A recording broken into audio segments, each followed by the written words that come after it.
Hello everyone, welcome to our YouTube channel Shiksha Alliance. Today we are going to start our daily current affairs session in which we will cover important news from several newspaper, PIB and various government sources. So let's begin our session. Our first topic is katabatic wind. तो हम जानेंगे कैटाबैटिक wind के बारे में। ये आपका geography point of view से भी इंपॉर्टेंट टॉपिक है।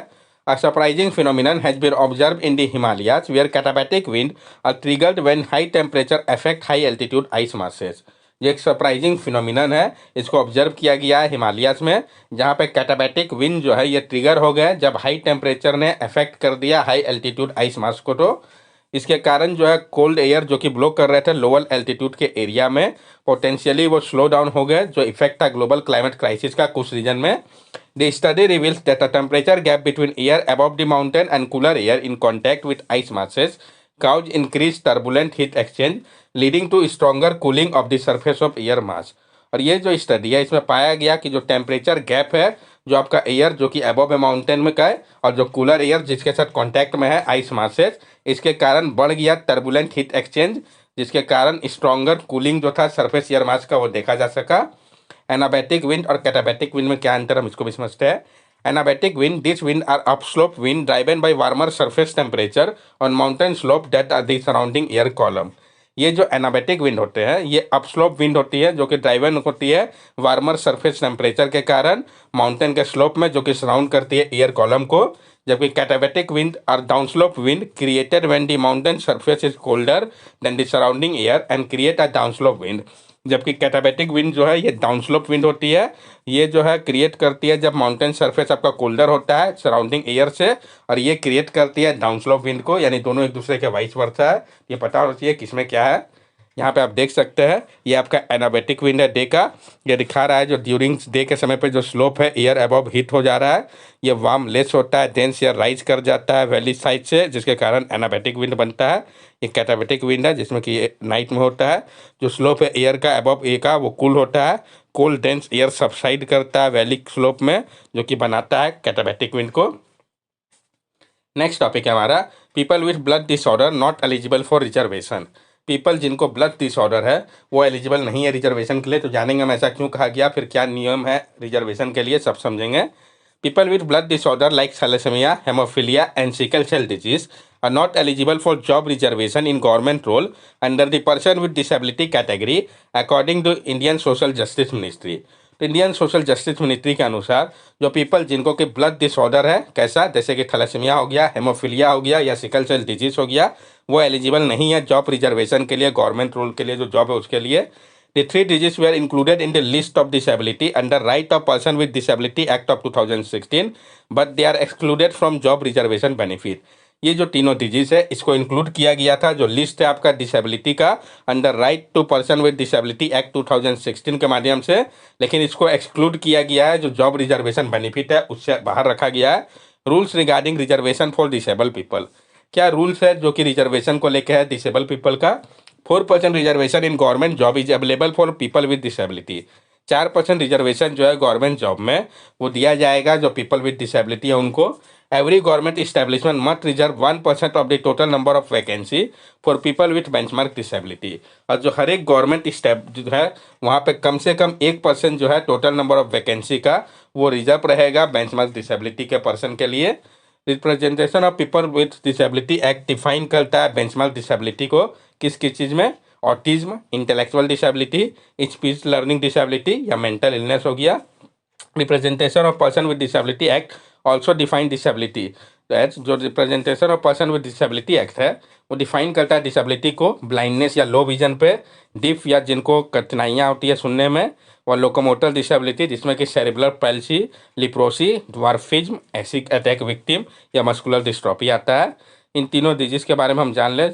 Thalassaemia, blood disorder affecting haemoglobin, reduce ability to produce normal haemoglobin. जो आपका थैलेसीमिया है ये ब्लड डिसऑर्डर है, ये अफेक्ट करता है हेमोग्लोबिन को, ये रिड्यूस कर देता है जो एबिलिटी है प्रोड्यूस करने का नॉर्मल हेमोग्लोबिन को। हेमोफीलिया में क्या होता है, bleeding disorder, deficiency of clotting factor, prolong bleeding, difficulty in clotting. Haemophilia में ब्लीडिंग डिसऑर्डर हो जाता है, डिफिशियंसी होता है क्लॉटिंग फैक्टर का, लंबे समय तक ब्लीडिंग होती है, इस कारण डिफिकल्टी होती है क्लॉटिंग में। Sickle cell disease, genetic blood disorder, abnormal haemoglobin, alter late blood cell shape, circulation issue. Genetic disorder है आपका जो सिकल सेल डिजीज है, एबनॉर्मल हेमोग्लोबिन होता है इसमें, ये अल्टर कर देता है रेड ब्लड सेल के शेप को, जिसके कारण सर्कुलेशन इश्यू आ जाता है। नेक्स्ट टॉपिक है हमारा measles for the protection of marine species. PIB की न्यूज है, इंपॉर्टेंट टॉपिक है, जानेंगे इसके बारे में हम, जो मीजल्स की बात कही गई है ताकि प्रोटेक्ट किया जा सके मैराइन स्पीसीज को। गवर्नमेंट ऑफ इंडिया ने इंप्लीमेंट किया है बहुत सारे मीजल्स को ताकि कंजर्व किया जा सके मैराइन स्पीसीज को। तो जो स्टेप लिया गया है गवर्नमेंट के द्वारा कंजर्वेशन के लिए मैराइन स्पीसीज को, जानेंगे इन स्टेप के बारे में हम। प्रोटेक्टेड एरिया डेजिग्नेट किया गया है 130 मैराइन प्रोटेक्टेड एरिया को, और आइडेंटिफाई किया गया है 106 इंपॉर्टेंट कोस्टल और मैराइन बायोडाइवर्सिटी एरिया को सेफगार्ड करने के लिए मैराइन स्पीसीज को। शेड्यूल एनिमल्स की अगर हम बात करें तो लिस्ट किया गया है बहुत सारे थ्रेटन मैराइन स्पीसीज को शेड्यूल एनिमल के कैटेगरी में वाइल्ड लाइफ प्रोटेक्शन एक्ट 1972 के मदद से।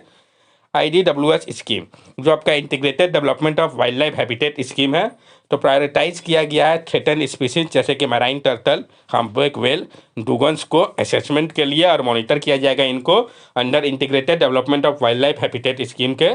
Dugong conservation reserve establishment of dugong conservation reserve in Palk bay for the conservation of dugong and sea grasses associated marine species. Establish किया जाएगा dugong conservation reserve को पाक बे के पास conserve करने के लिए डुगोंग को और सी ग्रासेस को जो कि एसोसिएटेड है मैराइन स्पीसीज से। National marine turtle action plan जो रिलीज किया गया है national marine turtle action plan को, इसका मकसद है कंजर्व करना मैराइन टर्टल को और उनके हैबिटेट को भारत में।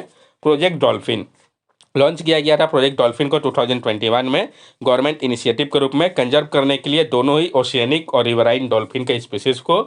कोस्टल रेगुलेशन जोन नोटिफिकेशन 2019 ये प्रोमुलगेट कर रहा है अंडर इन्वायरमेंट प्रोटेक्शन एक्ट 1986 के। ये फोकस किया जाए कंजर्वेशन और मैनेजमेंट के ऊपर, जो प्लान है इकोलॉजिकली सेंसिटिव एरिया पे जैसे कि mangrove, seagrass, sand dune, corals, coral reef, turtle nesting ground, इन सब के ऊपर फोकस किया जाए।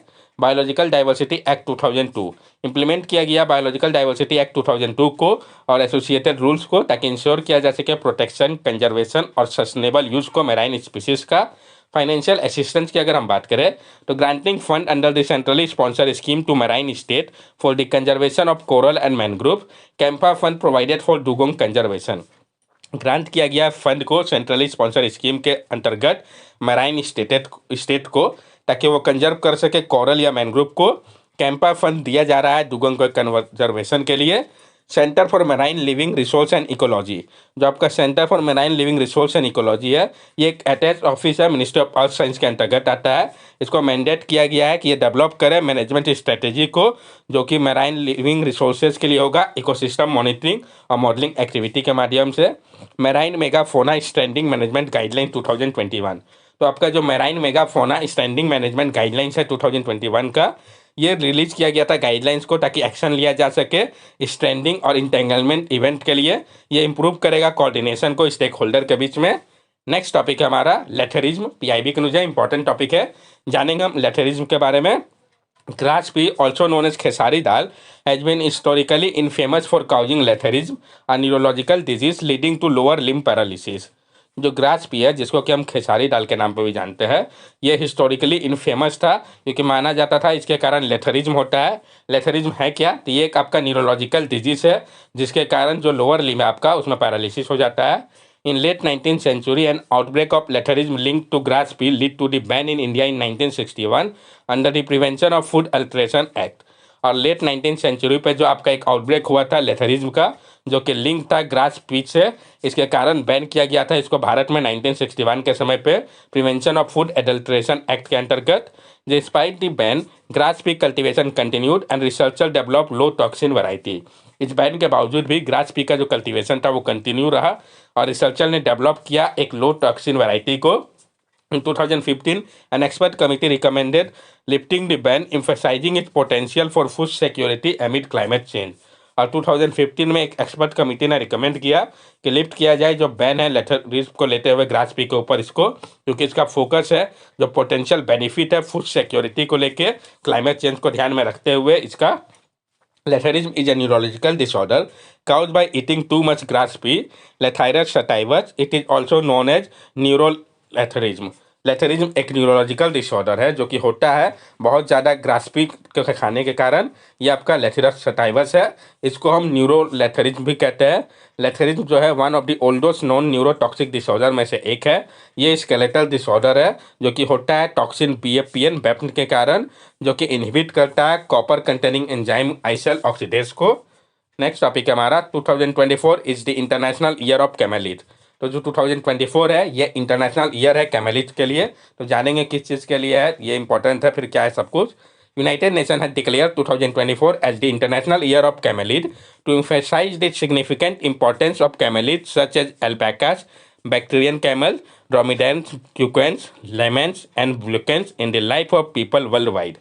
जो यूनाइटेड नेशन है उन्होंने डिक्लेयर किया है 2024 को इंटरनेशनल ईयर ऑफ कैमेलिड के रूप में, ताकि फोकस किया जा सके जो इम्पोर्टेंस है कैमेलिड का, जैसे कि अल्पाकास हो गया, बैक्टीरियन कैमल हो गया, ड्रोमेडेरिस, गुआनाकोस, लैमास, वैकोनस का जो प्रभाव है पीपल के ऊपर पूरे विश्व में।